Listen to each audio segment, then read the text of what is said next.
Hi there, and welcome back to another video by Merchprom. I'm George Chewson, a quality control engineer and advocate for all things quality. In today's video, we will be continuing our discussion in how you can source quality components from the likes of Alibaba, 1688.com, or even for your outsourced engineering projects, and how you can ensure that suppliers are robust and the correct partner for a sustainable overseas manufacturing project.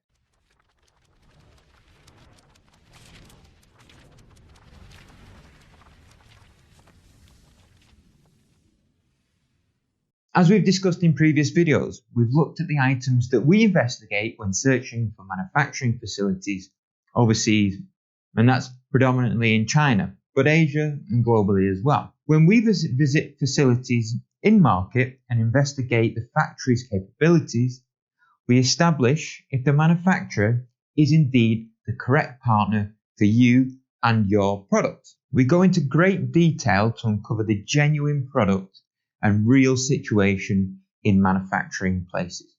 Now, we found that the only way to ensure that you get the facility's accurate representation is through auditing, inspecting the factory.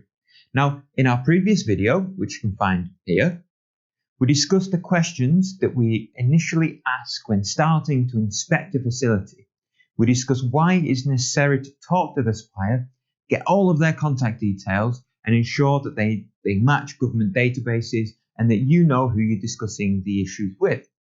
We then discussed why it's essential to understand who you are dealing with and the finances around the operation and facilities. Now, in this video, we'll get into the details of what quality control systems that we look for when auditing factories, what the ideal solutions are for quality controls on the production line, and why it's essential to ask these questions. Now, additionally, we'll talk about the benefits that it can bring to your product, your quality, and ultimately, your profit. But before we go into what items we look for, really, I want to talk about quality in general. So quality. Now, when we discuss quality, and ultimately you think about low quality from manufacturing facilities, people's minds always stem to an item that's broken prematurely or does not function as expected. Now, there are probably several reasons why something may have broken prematurely or potentially just failed right out of the box. And we'll indeed discuss some of the ways to mitigate manufacturing issues that come with producing components in this video. However, no matter what quality control systems a manufacturing facility puts in place, your consumer will be disappointed with poorly designed product or products that don't meet market expectations for functionality. Now, we spoke about producing and designing the correct components for your market in a previous video, and I'll leave a link here. It's a great watch before you actually get into the details of searching for that perfect product. Because you could find that perfect manufacturing facility, and indeed this is what we strive to gain by conducting facility audits like we're discussing here. But if you don't have that perfect product specified strictly for your market, then this could all be in vain. Remember, produce the product for your market, never force that product into a market that doesn't exist, because you'll get burnt and end up out of pocket.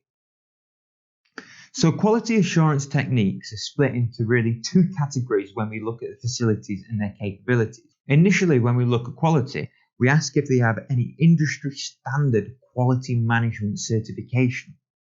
The gold standard being ISO derived accreditation, ISO 9001, or environmental standards such as ISO 14000 in those families. Now, as anyone in the auditing industry will tell you, the sheer fact that if a company has, say for example, 9001 ISO accreditation, it will not give you a concrete standing that the company itself produces quality components. ISO 9001 is merely the certification that a company gains if they can ensure an external auditor that they have a management system that meets the threshold for reporting, progression, and organisation. It's indeed a good litmus test if the facility has it, but it's not a concrete foundation to build your total assessment of the facility's quality capabilities. Now, instead, you want to look and get into the details of the capabilities in the production area itself. We then turn our attention away from the management systems and continue our audit and look at product production. Now, we ask to see if there are any certifications that the companies adhere to already. They could hold certifications such as the CE marking for the European marking or the UKCA markings for the new UK quality. But again, don't take any certifications on verbal agreement alone. Observe the certificate, have a look at it, have a look at the dates, look to see if they're still in date, and don't be fooled here by it's just run out. If it's not in date, then they don't have it. Or even worse, they've had it, let it lapse, and that's maybe due to poor management structure or poor organizational control. So then we start to look at the next items on the production line itself. We walk the line as discussed in our previous video, and walking the line gives us the best feel to the facility's capabilities.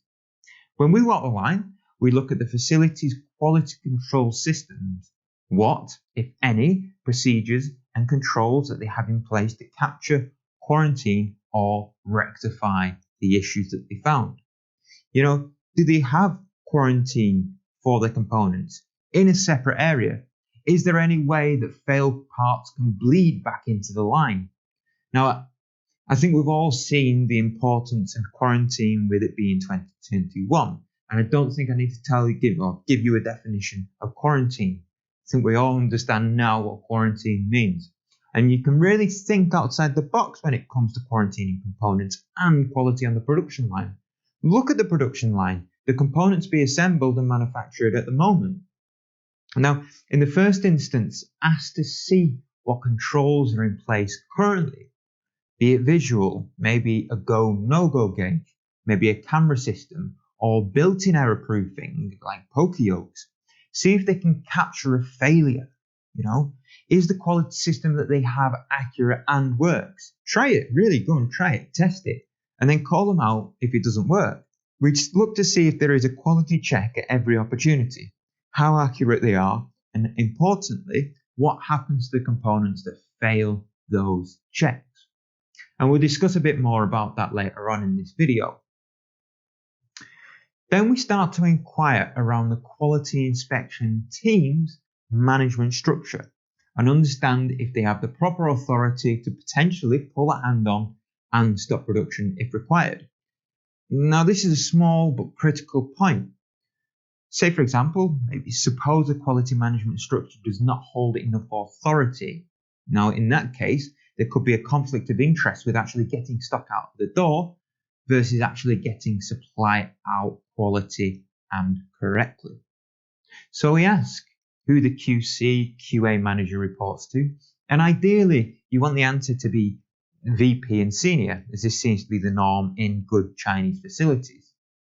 We then ask how many QC inspectors there actually are in total. And again, there's no perfect answer here, but you want to ensure that there's an adequate number of employees to actually inspect the stock that you want to produce. Ideally, you want at least one supervisor per production line, at the very least. And you need to ensure that there is an adequate system in place to capture failures. Then we turn our attention to the incoming stock, so that stock coming in potentially in sub-assemblies. This may sound like a strange thing to look at. Stock coming into the factory, we want to be looking at stock coming out. However, there is a simple reason why we look at the supply coming in. Now, when I say stock coming in, I mean like the potential sub-assembly components to the main element, as it may be that we're inspecting this facility and it turns out the facility manufacturing capability potentially is outstanding. But all of this can be unwound by having inferior subcomponents supplied in from substandard factories. So ideally, in a perfect world, we would want to be visiting these tier 2 and tier 3 facilities. However, it's not always necessary or warranted. But there are a few things that you can ask to drive some confidence in that supply chain lower down those links. So, does the company have a supplier assessment procedure? Now, when trying to dig into the details of a supply chain, it can become a bit difficult. It can be a big rabbit hole. And if you're not careful, you can keep going further and further down right to the raw components. And indeed, you might want that. And then at other times, you can't get any further than the supplier that you are actually dealing with. However, you want to know if your supplier can control their supplier selection criteria. So ask to see their procedure for supplier selection. Ensure that it's maintained, as you require it to be. You then want to be asking, does the supplier have an updated list of approved suppliers? Now here, usually, suppliers start to get somewhat coy about how much information they share with you, and potentially quite rightly so. I mean, if they've invested their time, their money, and their resources into product development with sub-suppliers, then it's probably in their interest to keep their suppliers' information within their control. Just the same way that if you were speaking to a competitor, you wouldn't want to be sharing all your suppliers with them. But ask to see it nonetheless. If they have a preferred supplier list that they work with, and they should, then depending upon the components that you are building, a simple yes or no could suffice here. Ideally, you want to see it and investigate the sub-suppliers, but it's not necessarily a total deal breaker if you can't. Does the company have a standard procedure for purchasing and contract review and approval? Let me explain a little bit about purchasing and arrangements. It can sometimes get a little bit complicated. When purchasing departments put new work out for tender, they follow procedures. Now, these procedures safeguard against things like malpractice and ultimately prevent a low value for money product or service being received. Not too dissimilar to what we're trying to achieve here by auditing suppliers. If the facility implements a system, it can assure that the best value for money can be gained. Are the company's purchasing documents sufficient to ensure product safety control and their customers' requirements? When producing items that need to conform to government regulations or safety regulations, you must understand all the components in the supply chain, not only the finished parts. Now, to do this, you want to have items such as safety data sheets, SDSs, for your entire supply chain. It's also good practice to have the complete BOM and details. So we always like to ask and inquire that purchasing documents have this level of detail and have a full granular picture of our entire network. Now, finally, we inquire around the inspection procedure for finished components. Now, that's to understand what happens to the finished failed parts. Ideally, in a perfect world, you want a nice large scrap bin at the end of the line where all failed parts are scrapped. However, this isn't always possible as someone somewhere needs to absorb that cost, and it's a payoff between the factory's capability, usually the more expensive manufacturers scrap more, versus the cost of scrap parts, which is usually amortized into the piece cost. Like most things in engineering, it's a compromise between cost and ability. The bottom line here is that you want the supplier to prove that they can stop parts from being released from facility in a faulty condition, so that if it's that they have a system where they can rework failed components and robustly recheck the functionality, this is usually sufficient in 99% of the cases. However, again, it's a case-by-case decision. So, as you can start to see, through a full facility audit, we are building a fantastic picture of the facility's capability. Although this audit is in person, you don't necessarily need to be on the ground to conduct this facility in this detail level. There are companies in the market that can perform this level of detail into your potential supplier. Now, when conducting audits, it's essential to understand if your inspection agent is digging into this level of detail in the facility audits. Now, in our next video, we'll look at the facility and production line management to explain in detail what we look for when inspecting the workstations, the work instruction sheets, and the production line instructions for the workers.